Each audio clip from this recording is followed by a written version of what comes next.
الحمد لله نحمده ونستعينه ونستغفره ونؤمن به ونتوكل عليه ونعوذ بالله من شرور أنفسنا ومن سيئات أعمالنا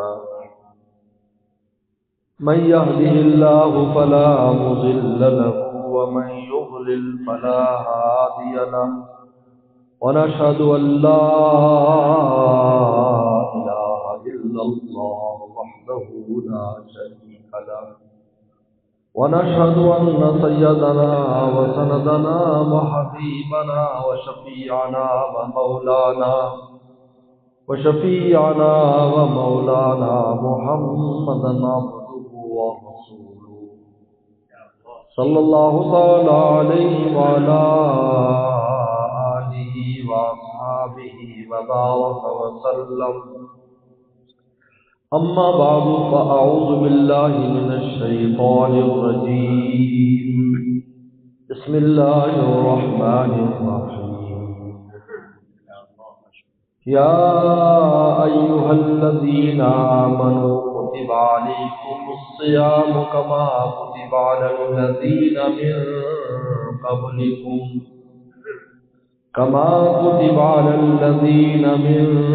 قبلكم لعلكم تتقون.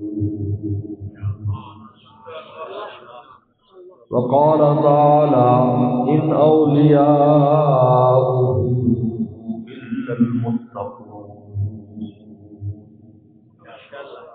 فقال النبي صلى الله عليه وسلم يا أبا هريرة اتق المحارم تكن أعبد الناس أو كما قال عليه الصلاة والسلام. صدق الله وصدق رسوله النبي الكريم. میرے محترم دوستو، رمضان سے پہلے آج یہ آخری مجلس ہے، انشاءاللہ استغفار آئندہ انشاءاللہ رمضان مبارک کے بعد مجالس شروع ہوگی. اللہ تعالیٰ نے ہم سب کو دنیا میں اپنی دوستی اور ولایت کے لیے بھیجا ہے. یہاں ہم اللہ کی دوستی حاصل کرنے کے لیے آئے. مقصد حیات اللہ کی دوستی پانا ہے، اللہ کا قرب پانا ہے، اپنے دل میں مولا کو بسانا ہے. اس کے لیے اللہ نے ہمیں دنیا میں بھیجا ہے.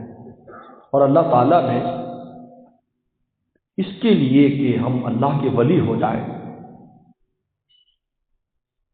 بہت سے اسباب بنا دیے کہ کیسے تم میرے پیارے بن سکتے ہو. ایک مستقل ذریعہ دے دیا کونوا مع الصادقین کہ میرے پیاروں کے پاس رہو، تم بھی پیارے ہو جاؤ.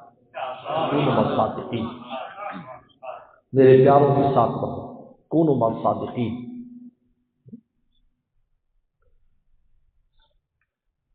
آپ کہیں گے جو ہر وقت تو ساتھ نہیں رہ سکتے، نہیں، دل ساتھ ہونا چاہیے.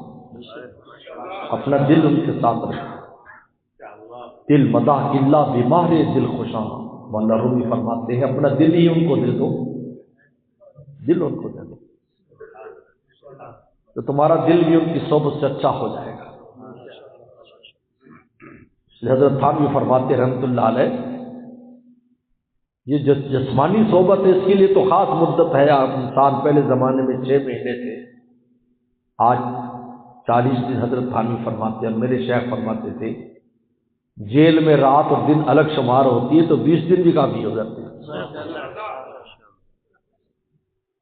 میرے شیخ سے کو کہتا حضرت میں قلعہ لگانا چاہتا ہوں لیکن مصروف. فرمایا 20 دن لگا لو. جیل میں رات الگ شمار ہوتی، دن الگ شمار ہوتا ہے. ایک سال کی جو قید ہے وہ 6 مہینے ہوتی ہے تو تمہارا چلہ پورا ہو جائے گا. لیکن دل کا تعلق اللہ کے پیاروں کے ساتھ ہمہ وقت چاہیے. کونوا مع الصادقین.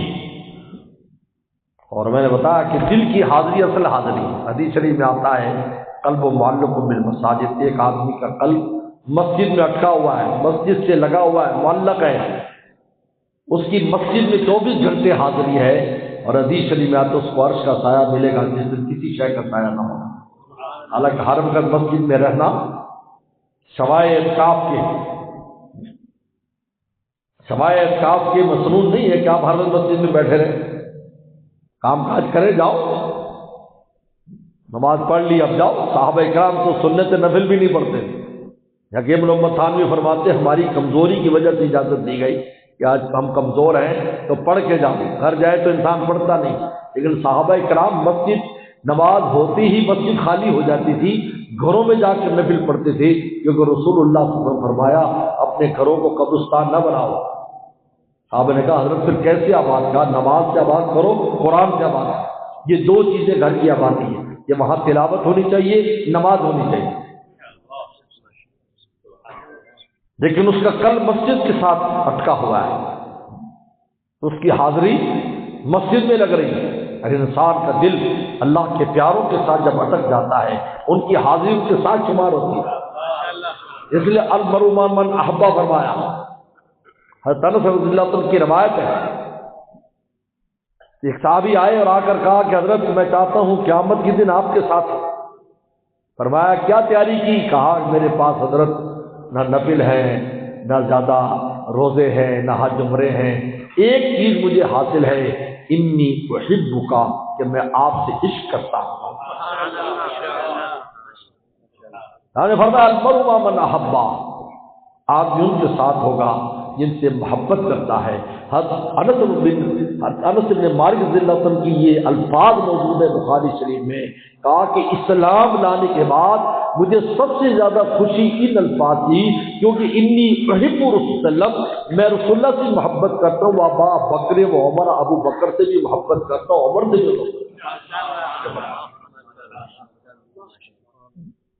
یعنی نبی کے علاوہ بھی شخصیات کے ذکر کیا کہ پیغمبر سے بھی محبت ہے، اور پیغمبر کے جو خاص شیخین چونکہ خاص تھے ان سے بھی مجھے عشق ہے۔ میں خوش ہو گیا کہ قیامت کے دن میں ان کے ساتھ ہوں۔ المرء مع من احب، اور محبت فعل قلب کا فعل ہے، دل کا فعل ہے محبت، سے آپ اندازہ لگا سکتے ہیں۔ قلب کا فعل ہے کہ آپ کا قلب ان کے ساتھ چمٹ جائے، آپ کا قلب ان کے ساتھ لگاؤ۔ المرء مع من احب، دنیا میں بھی حاضری شمار ہوگی اور آخرت میں بھی ان کے ساتھ کھڑا ہوگا، حالانکہ اعمال میں کمزوری۔ حضرت شاہ ابو الرحمن رحمۃ اللہ علیہ فرماتے تھے تھرڈ کلاس کا ڈبہ فرسٹ کلاس کے ساتھ جب لگا ہوتا ہے تو جہاں فرسٹ کلاس کا ڈبہ پہنچتا ہے وہیں تھرڈ کلاس کا ڈبہ پہنچ جاتا ہے۔ لیکن حضرت شاہ ابو الرحمن رحمۃ اللہ علیہ حکیم الامت تھانوی رحمۃ اللہ کے آخر خلیفہ ہیں، وہ فرمایا کرتے تھے، ہمارے دادا مرشد ہیں، فرمایا کرتے تھے کہ جب تھرڈ کلاس دل فرسٹ کلاس دل کے ساتھ لگ جاتا ہے، اس لگنے کی برکت سے وہ فرسٹ کلاس بھی ہو جاتا ہے اور منزل پر بھی پہنچ جاتا ہے۔ عجیب بات، اللہ اس کو ایسے نہیں چھوڑتے کہ اس کو تھرڈ کلاس رکھے، اور ڈبہ تو تھرڈ کلاس نہیں فرسٹ کلاس بنتا ہے اس لیے کہ وہ میرے اور آپ کا بنایا ہوا ہے، لیکن یہ قلب کی کیفیات تو مولا کے ہاتھ میں ہے، لہٰذا وہ اس کے قلب کو بھی فرسٹ کلاس قلب بنا دیتا ہے، اس کو وہ چیزیں نصیب ہو جاتی ہیں جو بڑوں کو نصیب تھی، اس کے قلب کے اندر بھی وہی چیزیں آنے لگتی ہیں، جس کو ڈاکٹر عبداللہ صاحب رحمۃ اللہ علیہ بڑے مست ہو کر یہ پڑھا کرتے تھے۔ کئی بار حضرت خدمت میں حاضری ہوئی، پیر کو حضرت کی مجلس ہوتی تھی اثر کے بعد، بڑے میں فرمایا جب کبھی وہ ادھر سے گزرے ہیں، جب کبھی وہ ادھر سے گزرے ہیں، نہ جانے کتنے عالم نظر سے گزرے، انسان میں اللہ تعالیٰ متجلی ہوتے ہیں، اس عالم میں بھی کئی عالم نظر آتے ہیں، جب کبھی وہ ادھر سے گزرے ہیں، نہ جانے کتنے عالم نظر سے گزرے، ان کے آنے کا لگا رہتا ہے جان بیٹھے بٹھلائے اٹھا کرتے۔ مولانا شاہ فضل الرحمان صاحب نے جو مرحد آبادی رحمۃ اللہ فرمایا کرتے ہیں شاعری مد نظر ہم کو نہیں ہے، یہ اللہ والوں کے جو اشعار پڑھے جاتے ہیں یہ اشعار تھوڑی یہ واردات قلبی ہیں، اثر رکھتے ہیں، یہ کوئی شعر و شاعری یا کوئی ایسا پروگرام نہیں ہے کہ کلام کا پروگرام۔ شاعری مد نظر ہم کو نہیں ہے، واردات دل لکھا کر کرتے ہم، ایک بلبل ہے ہماری رازداں، وہ فرمایا کرتے تھے جو اللہ اللہ سیکھنے آتے ہیں وہ ہماری بات سمجھتے ہیں، وہ رازدان ہیں ہمارے، ہم انہی کے سامنے بات کرتے ہیں، سب کے سامنے بات نہیں کرتے، ایک بلبل ہے ہماری رازداں، ہر کسی سے کب کھلا کرتے ہم، ان کے آنے کا لگا رہتا ہے جان، بیٹھے بٹھائے اٹھا کرتے ہیں۔ اللہ تعالیٰ وہ چیزیں عطا فرما دیتے ہیں لیکن قلب ان کے ساتھ لگا۔ کونوا مع الصادقین، تو صادقین میں جسمانی بھی صحبت آنا جانا رکھو اور دل بھی ان کی طرف رکھو، متوجہ رکھو قلب کو۔ یہ اللہ نے ایک ایسا سبب ہے 24 گھنٹے، اور میرے شیخ فرماتے تھے کونوا مع الصادقین کہ ہمیں حکم ہے کہ سچوں کے ساتھ رہو، ان کی صحبتوں میں جاؤ، ان کے ساتھ محبتیں بڑھاؤ، تعلق بڑھاؤ۔ اور ڈاکٹر عبدالحی صاحب رحمہ اللہ ایک بڑی پیاری بات فرماتے تھے اللہ تک پہنچنا بہت آسان ہے، کسی اللہ والے کے دل میں بیٹھ جاؤ خود پہنچ جاؤ۔ جیسے لفٹ ہے، آپ لفٹ میں بیٹھنا آپ کا کام ہے اور اوپر لے جانا لفٹ کا کام ہے۔ دل میں کیا مطلب اتنا خصوصی تعلق ہو جائے بڑوں کے ساتھ، جاروں کے ساتھ، کہ آپ ان کے قلب میں بیٹھ جائیں۔ حضرت مولانا یحییٰ صاحب کاندھی رحمۃ اللہ علیہ حضرت مولانا شنگ گنگوئی رحمۃ اللہ سے پڑھا کرتے تھے۔ اس زمانے میں پڑھا جب حضرت نابینا تھے، اس زمانے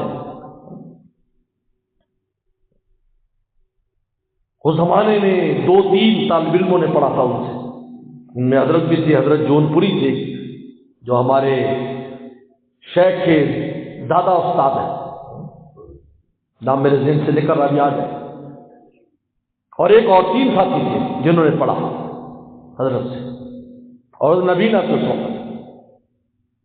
اب حضرت مولانا یحییٰ صاحب جو حضرت شیخ زکریا رحمہ اللہ کے والد ہیں، ان کو اتنا تعلق شیخ کے ساتھ تھا، گنگوئی کے ساتھ، کہ مہینے کے بعد وہ چھٹی چلے جاتے تھے۔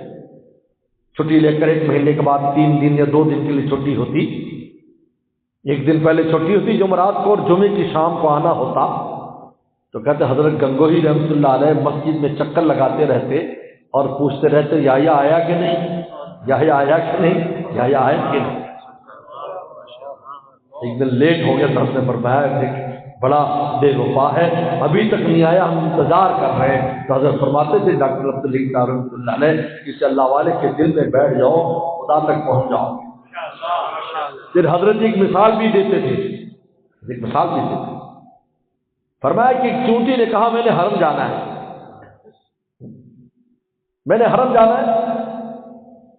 مشورہ کیا، انہوں نے کہا کہ آپ کے لیے سفر آسان نہیں ہے، حرم تو بہت دور ہے، تیرے لیے تو بہت دور ہے، تیری نسلیں ختم ہو جائیں گی، پہنچ نہیں سکتی۔ مشورہ کرتی رہی، یہ دل کو لگن لگی تھی۔ یہ میرے شیخ فرماتے جب انسان کے قلب کو یہ لگن لگ جائے کہ مجھے مولا کو حاصل کرنا ہے، تو اللہ تعالیٰ اس کو اپنے کسی پیارے کے پاس پہنچا دیتے۔ یاد رکھو، تو فضل یہ ہوتا ہے کہ کسی پیارے کے پاس چلا جائے گا۔ یہ دلیل ہے کہ اب یہ پہنچنے والا ہے، کیونکہ جب تک سواری نہیں ملے گی منزل پر کیسے پہنچو گے، منزل؟ واقعہ لکھا ہے نا، حضرت شیخ جنید بغدادی رحمۃ اللہ علیہ کو ایک دفعہ جہاد کا شوق ہوا کہ میں جہاد کروں، یہ بھی ایک ایمان کا حصہ ہے۔ ہمارے دادا مرشد شاہ عبد الغنی پھول پور رحمہ اللہ جب 1965 کی جنگ تھی تو حضرت جو نا وہ گرنے کی وجہ سے چکنا ٹوٹ گیا تھا، تو حضرت لاہور میں تھے جب جنگ چھڑی، تو حضرت فرمایا کرتے تھے مجھے بارڈر پر لے جاؤ اور توپ کے پاس بٹھا دو، بس کیونکہ اس زمانے میں توپ چلانے کی رسی کھینچتے تھے، اس سے توپ چلا کرتی تھی، یہ بٹن نہیں ہوتے تھے، تو کہا کہ میں رسی کھینچتا رہوں گا، گولے چلاتا رہوں گا، پھر کوئی گولا مجھے لگ جائے گا اور میں شہید ہو جاؤں گا۔ اتنا جذبہ تھا، بلکہ حضرت نے اس مشق کے لیے ایک آدمی مقرر کیا تھا جس کو تنخواہ دیتے تھے، جو حضرت کو لاٹھی چلانا، تلوار چلانا اور تیر چلانا اور نیزے چلانا سکھاتا تھا۔ وہ کئی سال حضرت کے پاس رہا، حضرت کو روزانہ مشق کراتا تھا، بڑی عمر میں بھی، کیونکہ حضرت نے بڑی عمر پائی، 90 سال سے زیادہ عمر پائی۔ تو شوق ہوا اس کو ایک دفعہ کہ میں تو گھوڑ سواری شروع کروں، بھائی گھوڑ سواری کرو۔ مریدوں نے کہا اگر آپ نے جہاد کے لیے جانا ہے تو سب سے پہلے تو گھوڑ سواری سیکھیں اور پھر تلوار بازی سیکھیں۔ تو ایک دن گھوڑے کے اوپر مشق کر رہے تھے تو وہ گھوڑے نے ایک طرف لگام ایسے چھڑائی اور ایک طرف دوڑنا شروع کر دیا، حضرت اوپر بیٹھے، اب اللہ والوں کے تو اپنے ادراکات ہوتے ہیں، اس نے ڈھیلا چھوڑ دیا بھی یہ کوئی غیبی معاملہ ہے، ورنہ روزانہ تو جدھر کہتا ہوں جاتا ہے، آج ادھر بھاگ رہا ہے۔ بھاگتے بھاگتے بھاگتے جنگل میں چلا گیا تو وہاں ایک آدمی بیٹھا ہوا، دعائیں کر اللہ تو مجھے کیسے ملے گا، اللہ تو مجھے کیسے ملے گا، رو رہا ہے اور اللہ سے اللہ کو مانگ رہا ہے۔ حضرت اترے اور برو ہو اچھا اسی کے لیے مجھے بھیجا ہے، کیونکہ مولا تک پہنچنے کے لیے واسطہ چاہیے۔ لوگ کہتے ہیں ہم خود اللہ والے بن جائیں گے، اور یہ دعوے تو کفار نے بھی کیے تھے، مشرکین نے کہا تھا ہمارے گھر میں قرآن نازل ہو جائے، یتیم پر نازل کرنے کے، اور اس کے پاس ہمیں جانے کا حکم کیوں ہوتا ہے، ہمارے گھروں میں قرآن آ جائے، ہم پڑھ کے خدا والے بن جائیں گے، مومن ہو جائیں گے۔ یہ نہیں ہے، واسطہ ہے۔ زندگی میں پیغمبر ہوتا ہے، پھر نائبین پیغمبر ہوتے ہیں، قیامت تک کے وہ منزل تک پہنچائیں گے آپ کو، آپ وہاں جاؤ، ان کے دروازے پر جاؤ۔ شیخ فرماتے تھے صحابی بننے کے لیے نبی کے دروازے پر آنا ہوتا ہے، ولی بننے کے لیے ولی کے دروازے پہ جانا ہوتا ہے۔ گھر بیٹھے سمجھے کہ میں اللہ کا ولی بن جاؤں، یہ انفرادی عبادات سے شیطان نے بہتوں کو گمراہ کیا، یہاں تک کہ کبر کے پتلے بن گئے، کبر کے دنیا کو ایسے حقیر سمجھنے کے سب پر جہنمی ہونے کا حکم لگانے لگ گئے، کہا کہ ہم تو بس آسمان پر پتہ نہیں کہاں پہنچ گئے، یہ بات سے کر کے شیطان نے ایسا تک کر دیا۔ کبر جیسے جس کے بارے میں آتا کہ ذرہ بھی کبر ہوگا وہ جنت کی خوشبو بھی نہیں سونگے گا، وہ ان کو اپنی انفرادی عبادت سے پیدا ہوگی، کیونکہ شیخ کے پاس آئے گا تو جہاں تو بڑی بڑوں کی ہوا نکال دی جائے گی، شیخ تو دیکھتے ہی کہہ دے گا میاں ٹھیک ہو جا، ٹھیک کر دے گا وہ۔ حکیم علامہ خان بھی رحمہ اللہ کے آتے تھے، آپ حضرت فوراً فرماتے دیکھ لیتے، فرمایا تیری ڈیوٹی ہے جوتیاں سیدھی کیا کر، سب بڑوں بڑوں کی ناک سے کبر نکل جاتا ہے، اور جب تک انسان مٹتا نہیں ہے مولا کی تجلی ظاہر نہیں ہوتی، یاد رکھو مٹنے پر ظاہر ہوتی ہے، اور انسان خود نہیں مٹتا، اس کو مٹانا پڑتا ہے۔ مٹا دیجئے میں مٹنے ہی کیوں آیا ہوں، نہیں کوئی اور خواہش تیرے در پہ میں لایا ہوں، مٹا دیجئے میں مٹنے ہی کیوں آیا ہوں۔ تو ان کے پاس بیٹھے کچھ تلقین فرمائی، اس کا دل کھل گیا اور راستہ نظر آ گیا، حضرت نے فرمایا بتایا، صحبت دی، توجہ دی، کچھ ذکر اذکار بتائے، کچھ ضروری چیزیں بتائیں، خوش ہو گیا، ان کا سمجھ میں آ گیا مجھے آپ نے راستہ کھول دیا۔ تو نے فرمایا اگر کچھ ضرورت ہو تو فلاں بغداد میں فلاں جگہ میں رہتا ہوں، وہاں آ جانا۔ تو ہنسا، کہا کہ حضرت پہلے بھی میں نے آپ کو نہیں بلایا، میں نے اس سے رابطہ کیا، اس نے آپ کو بھیج دیا۔ خیر میں جہاد کی بات بھی بڑی دلچسپ ہے۔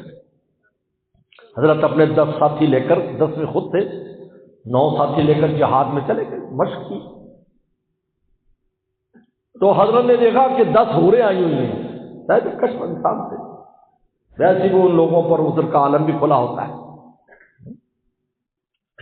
حضرت شاہ ولی اللہ رحمہ اللہ فرماتے ہیں کہ عالم مثال اور عالم دنیا مشاہدہ مجھے بالکل ایک جیسے نظر آتے ہیں، عالم مثال بھی اسی طرح نظر آتا ہے جیسے عالم مشاہدہ نظر آتا ہے، کیونکہ آنکھ میں جب لطافت پیدا ہو جاتی ہے تو بہت کچھ دیکھتی ہے۔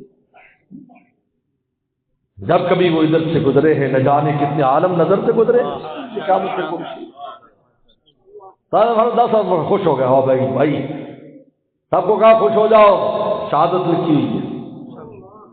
اب ہوتا کیا تھا، مبارزہ ہوتا تھا، ایک ایک آدمی آتا تھا، پہلے وہ لڑتا تھا، گمسان کی جنگ بعد میں ہوتی، ایک ساتھی گیا حضرت کا شہید ہو گیا، ایک حور لے کے چلے گئی، دوسرا، تیسرا، 9واں، حضرت فرمایا اب تو میری باری ہے، میری باری۔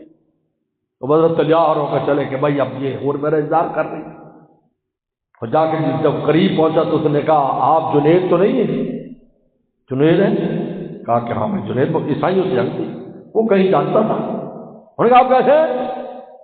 ان کا میں جہاد کے لیے آیا ہوں، تیری گردن کاٹوں گا یا شہید ہو جاؤں گا۔ انہوں نے کہا بس مجھے تو آپ کو دیکھتے ہی عجیب اسلام کی محبت آئی، آپ مجھے کلمہ پڑھا دیں۔ تو حضرت نے اس کو کلمہ پڑھایا، تو اس نے جا کر اگلے اس کافر کے ساتھ لڑائی کی، تو وہ شہید ہو گیا، وہ 10ویں حور وہ لے گیا۔ اب آج جنید اپنی خانقاہ میں واپس جائے۔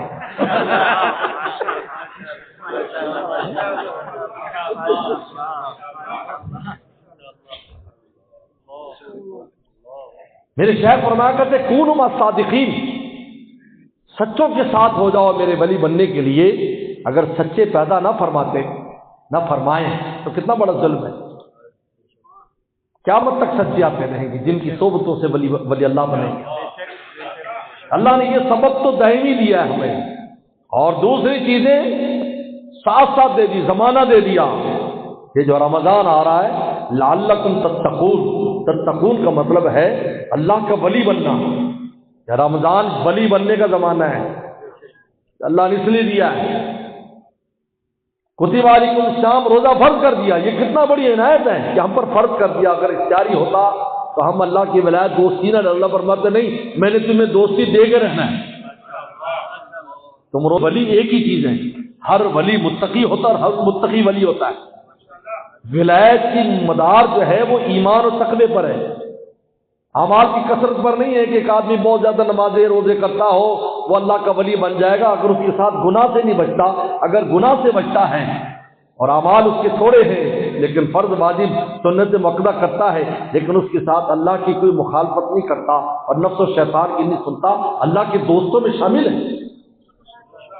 لیکن گناہ کرنے والا باغی ہے، باغی کو اللہ اپنا دوست نہیں بناتے، کسی باغی کو آپ دوست نہیں بنائیں گے، تو بغاوت کرتا ہے، اللہ کے دشمن کو خوش کیے ہوئے، تو کیسے اس کو اپنا دوست بنائیں گے؟ اللہ نے فرمایا روزہ فرض کر دیا، اور یہ فرض ہم نے اس لیے کیا ہے لعلکم تتقون، تم میں تقوی آئے، اور جب انسان میں تقوی آتا ہے تو اللہ کا دوست بن جاتا ہے۔ کہ رمضان کا زمانہ دیے اس لیے میرے شیخ فرمایا کرتے تھے رمضان جس نے تقوی کے ساتھ گزار لیا، ایک چھوٹا بھی گناہ نہیں ہونے دیا اس سے، کبیرہ کبیرہ ایسا رمضان گزارا انشاءاللہ 11 مہینے کے لیے اس کو تقوی کی توفیق ہو جائے گی۔ یہ ایسا زمانہ ہے، یہ عجیب بات ہے۔ یا رمضان کا مہینہ بڑا عجیب و غریب مہینہ ہے کہ رمضان کے مہینے میں اگر آپ تقوی کے ساتھ رہیں 11 مہینے تقوی ملے گا، اور رمضان کے مہینے میں یکسوئی کے ساتھ رہیں۔ سن لو، یکسوئی مطلب پریشانی، کیوں پریشان ہو، سب پریشانی کو چھوڑ دو، اللہ اللہ میں شروع ہو جاؤ، ذکر اذکار کرو، تلاوت کرو، روزے رکھو، تراویح پڑھو، تشویش نہ آنے دو اپنے پاس، چاہے پریشانی کا حالات ان کو ایک دفعہ ایک سائڈ پہ رکھ دو۔ حکیم الامت تھانوی فرماتے ہیں پورا سال تمہارا اطمینان کے ساتھ گزرے گا۔ رمضان کا عجیب مہینہ ہے، عجیب انوارات اور برکات کا مہینہ۔ سب سے بڑی چیز یہ ہے کہ ہمیں اپنی ولایت اور دوستی اللہ تعالیٰ عطا فرمائے، لعلکم تتقون۔ اور پھر اس کے ساتھ جو اپنا وصف خاص ہے کلام الہی، اس کے ساتھ جوڑ دیا، اور وہ بھی مولا تک پہنچانے والا ہے۔ کلام الہی جو ہے قرآن مجید کلام الہی ہے، یہ عجیب بات ہے، اس کو اللہ نے کلام کہا ہے، کلام اللہ حتی یسمع کلام اللہ، یہ اللہ کا کلام ہے۔ اللہ کے وصف کلام میں سے یہ ہمیں دیا ہے، یہ اپنا خاص وصف دے دیا۔ اللہ کے اوصاف میں یہ کلام کا وصف بہت اونچا وصف ہے۔ اس کے ساتھ مشغول ہو جاؤ، دن میں روزہ رکھو، رات کو میرے وصف کے ساتھ مشغول ہو۔ اب دن کو جب انسان روزہ رکھتا ہے تو فرشتوں کے ساتھ اور اللہ تعالیٰ کی ذات کے ساتھ مشابہت اختیار کر لیتا ہے، تخلق باخلاق اللہ، کیونکہ فرشتے کھاتے پیتے نہیں، اللہ تعالیٰ بھی کھانے پینے کے محتاج نہیں۔ اب دن میں اور رات کو وصف کے ساتھ جو قرآن مجید ہے اس سے مشغول کر دیا، یعنی دن اور رات میں اپنی ذات کے ساتھ جب مشغول کرتے ہیں تو ولایت اور دوستی پکی۔ اب بڑھانے کا کام ہے، اللہ والوں کو بہتانا جانا رکھو تو اس کے اندر اضافہ ہوتا رہے گا۔ یہ عجیب اللہ تعالیٰ کا فضل ہے۔ رمضان اس لیے دیا ہے لعلکم تتقون، تاکہ تم میں تقوی ہے، اور تقوی ہی بنیاد۔ اتق المحارم، ابو ہریرہ رضی اللہ عنہ سے فرمایا اتق المحارم، اے ابو ہریرہ حرام سے بچ، تکن عابد الناس، تو سب سے بڑا عبادت گزار ہے، گناہ سے بچنے والا سب سے بڑا عبادت گزار ہے۔ سن لو کیوں؟ اس لیے کہ نماز ہر وقت نہیں، روزہ ہر وقت نہیں، رات کو تو روزہ نہیں ہے، اور سال میں 5 دن بھی روزہ نہیں رکھ سکتے آپ عیدین کے دنوں میں۔ نماز ہر وقت نہیں ہے، مکروہ اوقات ہے، پورے فجر کے ٹائم میں نفل نہیں پڑھ سکتے، پورے عصر کے ٹائم میں نفل نہیں پڑھ سکتے، صدقہ خیرات ہر وقت نہیں ہے، حج عمرہ ہر وقت نہیں ہے، لیکن نفس اور شیطان ہر وقت مجھ اور آپ پر حملہ آور ہے۔ ہم جب اس کا دفاع کر کے تقوی اختیار کرتے ہیں ہم ہر وقت سرحد پر ہیں، ہر وقت اللہ تعالیٰ کے لیے اس نفس و شیطان سے لڑ رہے ہیں، اور میں تکن عابد اللہ سب سے بڑا عبادت نفس و شیطان کوئی جگہ نہیں دیکھتے، مسجد کو نہیں چھوڑتے. ہم نماز پر حدیث میں آتا ہے مسجد میں نماز پڑھنے لگتا ہے آدمی انسان، شیطان آ کر اس کے شامل ہو جاتا ہے، کبھی اس کو کہیں لے جاتا ہے کبھی کہیں لے جاتا ہے. بھائی جا احمد، یہ محمد غزالی، احمد غزالی بڑے صاحب کشت تھے، مجذوب آدمی تھے. تو امام غزالی رحمۃ اللہ علیہ جب گھر گئے، ان کی والدہ حیات کی شکایت کی، والدہ نے کہ تیرا بھائی مسجد نہیں جاتا، بڑی مشکل سے مسجد بھیجتی ہوں. تو میرے بھائی نے سمجھایا، تو مجذوب آدمی تھے، انہوں نے کہا کہ چلو میں چلتا ہوں آپ کے ساتھ. چلے گئے، نماز پڑھی، کہا کہ امام صاحب کو بلاؤ. امام صاحب کو پوچھو امام، ہاں جی یہ تو تھا. کہا کہ پھر کیسے نماز پڑھوں بتانا، یہ ہوتا ہی نہیں امام سے کوئی. میں کہتا اللہ تک لے جائیے، کہیں اور چلا جاتا ہے. اب میں اس کے پیچھے کہاں کا بھاگتا پھر. ہماری نماز یہ ہے. میرے دوست تکن عابد الناس، اب ہو رہا ہے تقل محارم، حرام سے بچ، تو اس سے بڑا کوئی عبادت گزار نہیں. یاد رکھو تقوی کا بہت اونچا مقام ہے. یہی ولایت اور اسی کے لیے اللہ نے سارا کچھ کیا ہے، زمانے بھی دیے، زمینیں بھی دی. حرمین شریفین کی زمین تقوی سے رہنے والی ہے. میرے شیخ فرماتے ہیں حرمین میں جو تقوی کے ساتھ وقت گزارتا ہے، اس لیے آج سمجھ آتا ہے ابو حنیفہ رحمۃ اللہ علیہ کی وہ نصیحت، فرمایا کہ 15 دن سے زیادہ نہ رہو. ابو حنیفہ رحمۃ اللہ فرماتے ہیں حرمین میں، اس لیے کہ تم 15 دن سے زیادہ رہو گے تو تم عادی ہو جاؤ گے، اور عادت کے مطابق وہاں پر تم باتیں کرو گے اور وہاں پر رہنا سہنا کرو گے، جس سے بے ادبی لازم آئے گی، اور وہاں سے اپنے اوپر کندھوں پر گناہ لاد کے لاؤ گے. مختصر وقت رہو اور ایسے رہو جیسے سپاہی سرحد کے اوپر کھڑا ہے. سپاہی سرحد کے اوپر انہی دنوں میں ڈٹے گا نا جب دشمن کا وہ ہوگا، ورنہ ہر وقت تو وہ تو سوئے رہیں گے. آج میں آتی ہے بات، لوگ لمبے لمبے عرصے کے لیے جاتے ہیں اور پھر اسی طرح گپے ہو رہی، اسی طرح غیب سے اللہ اکبر. مدینہ اور مکہ کی سرزمین پر مجھے ایک واقعہ یاد آیا. میں ہماری اس مسجد مدرسے کے بانی حضرت مولانا سید بدر عالم میٹھی رحمۃ اللہ علیہ، حضرت والد صاحب کو لانے والے یہاں، ان کے صاحبزادے حضرت مولانا آفتاب عالم صاحب، سید آفتاب عالم رحمۃ اللہ علیہ مدینہ شریف میں ان کی زیارت کے لاتے. میں جب گیا تو حضرت نے بس 2-4 مجھ سے باتیں، مجھے بھی خود ہی باتیں بتائیں، یہ کرو وہ کرو، خود بہت اچھی اچھی باتیں بتائی، ریاض الجنہ میں آداب حاضری کی. یعنی حضرت چائے بھی لے کر آئے ماشاء اللہ، خود چائے بھی مجھے پلائی اور خود ہی باتیں فرماتے ہیں. تو مجھے بڑا وہ ہوا بھی ہوتا ہے مہمان سے کو بات کرنے دیتا ہے، حضرت بات نہیں کرنے. خیر ملاقات میں آ گیا. اگلے سال میرے شیخ حضرت شاہ کی رحمۃ اللہ علیہ مدینہ منورہ حاضری ہوئی. حضرت نے فرمایا کہ حضرت مولانا سید آفتاب عالم رحمۃ اللہ علیہ کی زیارت کے لیے جانا ہے. حضرت میں نے کہا جی میں بھی ضرور جاؤں گا ساتھ، ہمارا تو تعلق بھی ہے. تو ایک گاڑی میں میں حضرت میر صاحب اور حضرت اور چلے گھر بیٹھے، دونوں حضرات گفتگو کر رہے تھے، ہمارے حضرت کی باتیں سنو. تو پھر حضرت نے وہاں فرمایا مجھے لوگ ملنے کے لیے آتے، سید آفتاب عالم رحمۃ اللہ فرماتے مجھے لوگ ملنے کے لیے آتے، میں ان کو بات نہیں کرنے دیتا، اس لیے کہ وہ کوئی ایسی بات نہ کر دیں جو آداب مدینہ کے خلاف ہو، وہ بھی نکالے جائیں ہم بھی نکالے. اس میں مجھے سمجھا ایسا کو وقت گزار سکتا ہے. 10-15 دن کے لیے بھی جاتے ہیں تو ہماری حالت کیا ہوتی ہے. اللہ تعالیٰ معاف فرمائے. مفتی تقی صاحب رحمۃ اللہ برکاتہم لکھا کہ میں حرم میں مکہ کے حرم میں خانہ کعبہ کے سامنے بیٹھا ہوا تھا، میرے پیچھے گروپ کو ماں بہن کی گالیاں دے رہے تھے، لوگ بیٹھے سارے گروپ والا، ایسا اس کی ایسی کی تیسی، کیوں کر دیں گے ماں کر دیں گے. تاکہ میرے پیچھے بیٹھے ہیں اور سامنے اللہ کا گھر ہے جس کی تمنائیں کرتے ہیں کہ اس گھر کی ہمیں ذات نصیب ہو جائے، اور وہاں مطاف میں بیٹھ کر ایسی کی تیسی ایجنٹوں کی کر رہے ہیں.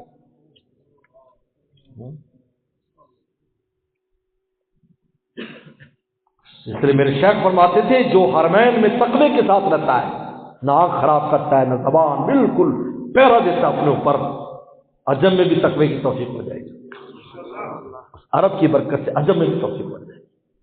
اور اگر وہاں وہی اللہ معاف فرمائے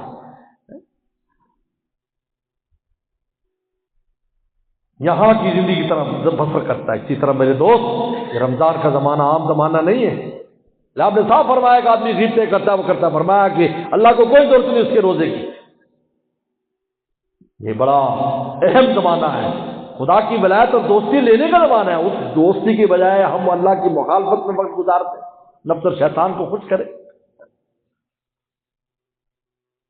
میں نے والد صاحب رحمۃ اللہ علیہ، مولانا نیاز صاحب رحمۃ اللہ علیہ سے پوچھا کہ حضرت شیطان تو بند کر دیا جاتا ہے، پھر شیطانی کیوں لوگ رمضان میں کرتے ہیں؟ فرمایا وہ جو بیٹری چارج کی تھی نا نفس کی، اس نے 11 مہینے وہ بیٹری چلتی، اس لیے تو قاعدے سے روزہ رکھے گا تو 2-4 دن میں بیٹری بیٹھ جائے گی اور پھر بس تمہاری روحانی بیٹری چلے گی۔ شیطان پٹی ہوتا اس کو بند کر دیتے ہیں۔ یعنی اللہ نے اتنا انتظام کیا ہے کہ شیاطین کو اور ایسے جنات کو سمندر میں باندھ کے ڈال دیا تاکہ مولا تک تو پہنچ سکے۔ اس لیے میرے شیخ فرمایا کرتے تھے پردے اٹھے ہوئے بھی ہیں، ان کی ادھر نظر بھی ہے، بڑھ کے مقدر آزما سر بھی ہے، سر کے در بھی ہے۔ پھر انسان کو دوستی نہ ملے، رمضان کا مہینے میں دوستی نہ ملے۔ حدیث شریف میں آتا ہے، آپ نے فرمایا آمین، تباہ و برباد ہو جائے، جبریل السلام کا تباہ و برباد ہو جائے وہ شخص جس کو رمضان ملا اور اس کی مغفرت نہ ہو، کیونکہ جب اللہ کا دوست بن جاتا ہے تو اللہ اس کو معاف کر دیتے ہیں۔ یہ عجیب ہے، انسان جب تقوی اختیار کرتا ہے اور اللہ کی دوستی میں قدم رکھتا ہے تو خود معاف فرما دیتے ہیں۔ یغفر لکم ذنوبکم، تمہارے گناہوں کو معاف کر دیں گے۔ جب تم ہمارے پیارے بنو گے ہم خود ہی معاف کر دیں گے تمہیں، کیونکہ جب پیارا بنا لیے تو اب جنت میں پیاری جگہ لے کے جانا ہے۔ تو گناہ آ رہے ہیں، اللہ فرماتے ہیں ہم گناہ یکفر عنکم سیئاتکم، تمہارے گناہوں کو ہم معاف کر دیں گے تاکہ تم جنت میں جانے کے لیے کوئی آڑ نہ ہو، ہمارے دوستوں کو وہاں تک پہنچنے میں کوئی آڑ نہ ہو، ہماری دیدار کے لیے پہنچنے کے لیے۔ یہاں میرے نام پر مرنے والوں وہاں اپنی ذات تمہیں پیش کریں گے۔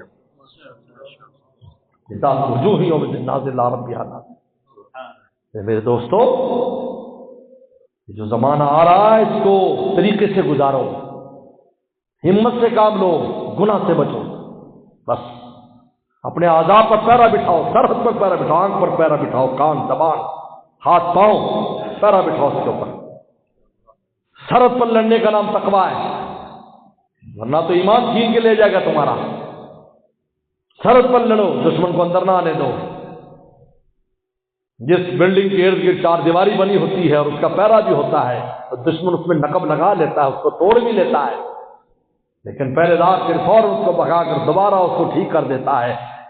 اگر شیطان گھسنے کی کوشش کرے یا گناہ کرانے کی کوشش کرے فوراً توبہ استغفار کر لے، اللہ تعالیٰ اس دیوار کو تقوی کی دوبارہ سلامت کر دیتا ہے۔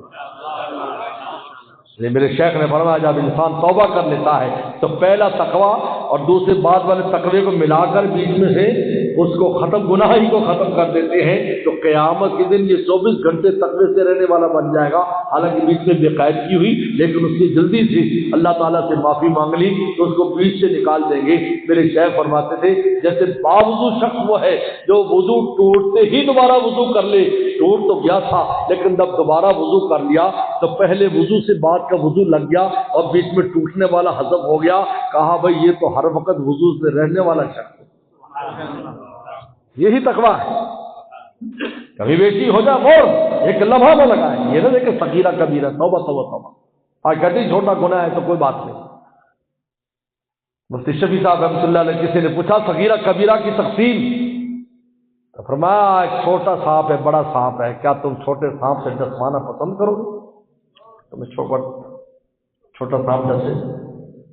عبداللہ ابن عباس نے کسی سے پوچھا صغیرہ کبیرہ، تو فرمایا کہ یہ تو دیکھ تو نالائقی کس کے دربار میں کرنا چاہتا ہے، پھر دیکھ صغیرہ یہ تو دیکھ دربار، کیونکہ جتنا کوئی شخصیت بڑی ہوتی ہے اس کی اتنی تھوڑی سی بے ادبی بھی زیادہ سخت شمار ہوتی ہے۔ اور اللہ کی ذات کے بارے میں کوئی صغیرہ نہیں رہتا اگر وہ ہمیشہ ہو، یاد رکھو، اگر کوئی صغیرہ ہمیشہ ہو صغیرہ کبیرہ بن جاتا ہے، اور کبیرہ توبہ کر لے تو ختم ہو جاتا ہے، ڈائنامائٹ کی طرح توبہ اس کو ختم کے لیے نیک لوگوں کی صحبت اختیار کرو۔ مہر پاکارا درمیان دل شاہ، پاک لوگوں کی محبت کو دل میں مساؤ، دل مدا اللہ بھی باہر دل خوشا، اپنا دل ان کو دے دو، اور زمانہ تقوی کا اس سے پورا فائدہ اٹھاؤ، اور زمین تقوی کی حرمین شریفین اس سے فائدہ اٹھاؤ۔ اللہ خدا اگر آپ کو وہاں لے جائے تقوی کے ساتھ 24 گھنٹے تقوی کے ساتھ ایسے روزے سے سر پر صفائی ہے انشاءاللہ تعالی، پھر یہ ساری چیزیں مل کر خدا تک پہنچا دیں گی اور اللہ کے ولیوں میں شمار ہو جائیں گے۔ اور یہی ہمارا مقصود حیات ہے، یاد رکھو، اور کوئی مقصد حیات نہیں۔ مقصد حیات ہے کہ جب میں اور آپ مریں ہمارے سر پر تاج ولایت ہو اور اللہ فخر فرمائے کہ یہ دیکھو میرے بندے یہ بھی دنیا میں رہتے تھے، یہ بھی دنیا میں رہتے تھے، لیکن دنیا میں رہ کر مجھے کیسے انہوں نے پایا ہے، یہ بھی تو تمہاری طرف ہے۔ اس لیے میرے شیخ ایک بار ہمیں دامن احد میں لے گئے، شہدائے احد کے رات کے وقت، رات 12 بجے ہم سو رہے تھے، شیخ نے اٹھایا، شیخ کا بھی اپنا نظام ہے، سوتوں کو اٹھایا 12 بجے کیونکہ 10 بجے سو جاتے تھے، اٹھو اٹھو اٹھو چلو گاڑیاں لی، اور اس وقت کوئی نہیں، اب تو رات کو بھی ہوتا ہے، اس وقت کوئی نہیں تھا، وہاں اصال ثواب کر کے بٹھا لیا، رونے لگے، فرمایا قیامت کے دن یہ لوگ بھی پیش ہوں گے، کسی کا پیٹ پھٹا ہوگا، گردن کٹی ہوگی، ہاتھ کٹا ہوگا، بازو کٹے ہوں گے، دربار الہی میں پیش ہوں گے۔ حدیث شریف میں آتا ہے کہ عرش کے سامنے لوگ کھڑے ہوں گے، اللہ فرمائیں گے یہ کیا ہے، وہ خون بہاتے ہوں گے، حدیث میں آتا ہے کہ وہ دیکھنے میں خون ہوگا، مشک جیسے خوشبو، اللہ فرمائیں گے یہ کیا ہے، کہیں گے اللہ تیرے لیے سارا کچھ کیا ہے، تو اللہ تعالیٰ سب کے لیے جنت کا فیصلہ فرمائیں گے، تاکہ وہاں ہم بھی پیش ہوں گے، اللہ فرمائیں گے تم تو حرام تمناؤں کا خون نہیں کر سکے اور انہوں نے اپنی جانیں دے دی مولا کے لیے، کیا جواب دو گے؟ اور یقین مانے رونگٹے کھڑے ہو گئے، رونگٹے کھڑے، رات میں سناٹا اور شہدائے احد کی قبریں، اور شیخ اتنی اونچی بات کر رہا ہے، فرمایا کرتے تھے اللہ تو جان نہیں مانگتے تم سے، تم جان دیتے۔